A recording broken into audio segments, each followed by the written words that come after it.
Chapter 3. It was a rimy morning, and very damp. I had seen the damp lying on the outside of my little window, as if some goblin had been crying there all night, and using the window for a pocket handkerchief. Now I saw the damp lying on the bare hedges and spare grass, like a coarser sort of spider's webs, hanging itself from twig to twig and blade to blade. On every rail and gate, wet lay clammy, and the marsh mist was so thick that the wooden finger on the post directing people to our village, a direction which they never accepted, for they never came there, was invisible to me until I was quite close under it. Then, as I looked up at it, while it dripped, it seemed to my oppressed conscience like a phantom devoting me to the hulks. The mist was heavier yet when I got out upon the marshes, so that instead of my running at everything, everything seemed to run at me. This was very disagreeable to a guilty mind. The gates and dikes and banks came bursting at me through the mist, as if they cried as plainly as could be, "A boy with somebody else's pork pie. Stop him!" The cattle came upon me with like suddenness, staring out of their eyes and steaming out of their nostrils. "Halloa, young thief!" One black ox, with a white cravat on, who even had to my awakened conscience something of a clerical air, fixed me so obstinately with his eyes, and moved his blunt head round in such an accusatory manner as I moved round, that I blubbered out to him, "I couldn't help it, sir. It wasn't for myself I took it." Upon which he put down his head, blew a cloud of smoke out of his nose, and vanished with a kick-up of his hind legs and a flourish of his tail.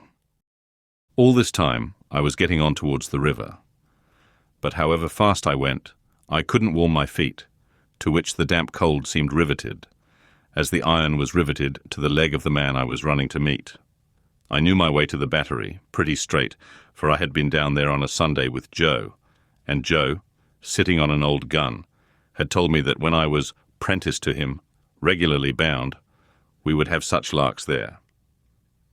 However, in the confusion of the mist, I found myself at last too far to the right, and consequently had to try back along the riverside, on the bank of loose stones above the mud and the stakes that staked the tide out. Making my way along here with all dispatch, I had just crossed a ditch which I knew to be very near the battery, and had just scrambled up the mound beyond the ditch when I saw the man sitting before me. His back was towards me, and he had his arms folded and was nodding forward, heavy with sleep. I thought he would be more glad if I came upon him with his breakfast, in that unexpected manner. So I went forward softly and touched him on the shoulder. He instantly jumped up, and it was not the same man, but another man.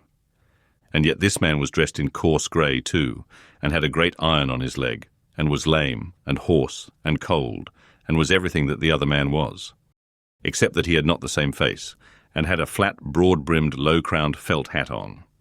All this I saw in a moment, for I had only a moment to see it in. He swore an oath at me, made a hit at me. It was a round, weak blow that missed me, and almost knocked himself down, for it made him stumble, and then he ran into the mist, stumbling twice as he went, and I lost him. "It's the young man," I thought, feeling my heart shoot as I identified him. I dare say I should have felt a pain in my liver too, if I had known where it was. I was soon at the battery after that, and there was the right man, hugging himself and limping to and fro, as if he had never all night left off hugging and limping, waiting for me. He was awfully cold, to be sure. I half expected to see him drop down before my face and die of deadly cold. His eyes looked so awfully hungry too, that when I handed him the file and he laid it down on the grass, it occurred to me he would have tried to eat it if he had not seen my bundle. He did not turn me upside down this time to get at what I had, but left me right side upwards while I opened the bundle and emptied my pockets. "What's in the bottle, boy?" said he. "Brandy," said I. He was already handing mincemeat down his throat in the most curious manner, more like a man who was putting it away somewhere in a violent hurry than a man who was eating it, but he left off to take some of the liquor. He shivered all the while so violently that it was quite as much as he could do to keep the neck of the bottle between his teeth, without biting it off. "I think you have got the ague," said I. "I'm much of your opinion, boy," said he. "It's bad about here," I told him. "You've been lying out on the meshes, and they're dreadful aguish.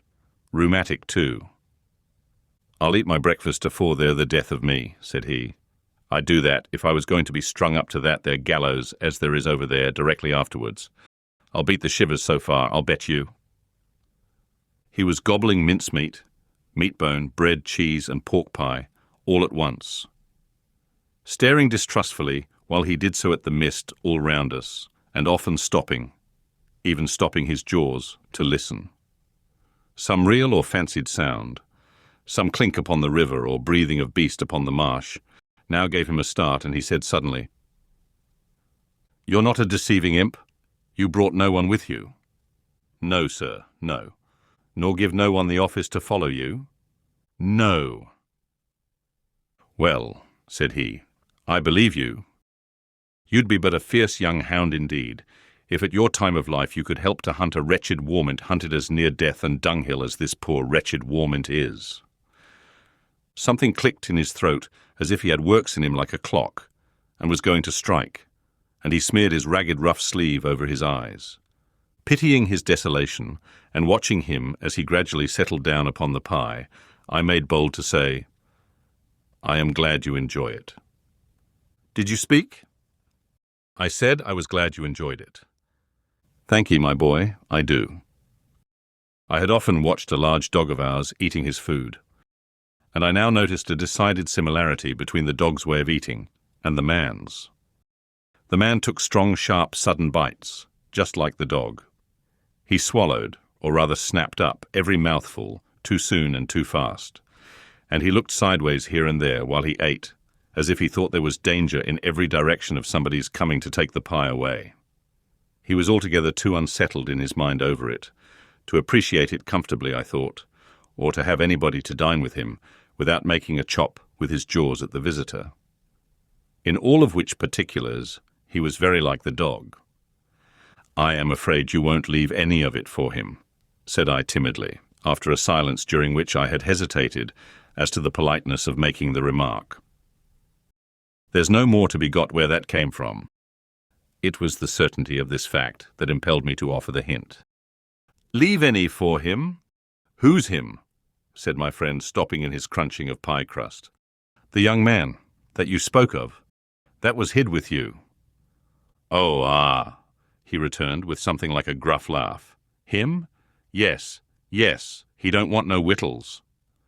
"I thought he looked as if he did," said I. The man stopped eating and regarded me with the keenest scrutiny and the greatest surprise. "Looked? When?" "Just now." "Where?" "Yonder," said I, pointing. "Over there, where I found him nodding asleep, and thought it was you." He held me by the collar and stared at me so that I began to think his first idea about cutting my throat had revived. "Dressed like you know, only with a hat," I explained, trembling. And I was very anxious to put this delicately. "And with the same reason for wanting to borrow a file. Didn't you hear the cannon last night?" "Then there was firing," he said to himself. "I wonder you shouldn't have been sure of that," I returned, "for we heard it up at home, and that's farther away, and we were shut in besides." "Why, see now," said he, "when a man's alone on these flats, with a light head and a light stomach, perishing of cold and want, he hears nothing all night but guns firing and voices calling. Hears. He sees the soldiers, with their red coats lighted up by the torches carried afore, closing in round him. Hears his number called, hears himself challenged, hears the rattle of the muskets, hears the orders, 'Make ready, present, cover him steady, men,' and is laid hands on, and there's nothing. Why, if I see one pursuing party last night, coming up in order, damn 'em, with their tramp, tramp, I see 100, and as to firing, why, I see the mist shake with the cannon. Arter, it was broad day. But this man, he had said all the rest, as if he had forgotten my being there. Did you notice anything in him?" "He had a badly bruised face," said I, recalling what I hardly knew I knew. "Not here?" exclaimed the man, striking his left cheek mercilessly with the flat of his hand. "Yes, there." "Where is he?" He crammed what little food was left into the breast of his grey jacket. "Show me the way he went.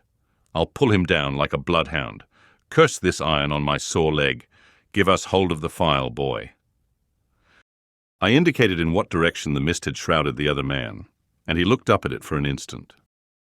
But he was down on the rank, wet grass, filing at his iron like a madman, and not minding me or minding his own leg, which had an old chafe upon it and was bloody, but which he handled as roughly as if it had no more feeling in it than the file.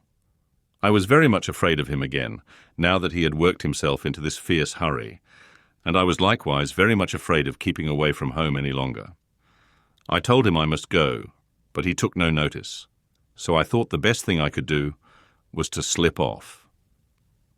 The last I saw of him, his head was bent over his knee, and he was working hard at his fetter, muttering impatient imprecations at it and at his leg. The last I heard of him, I stopped in the mist to listen, and the file was still going.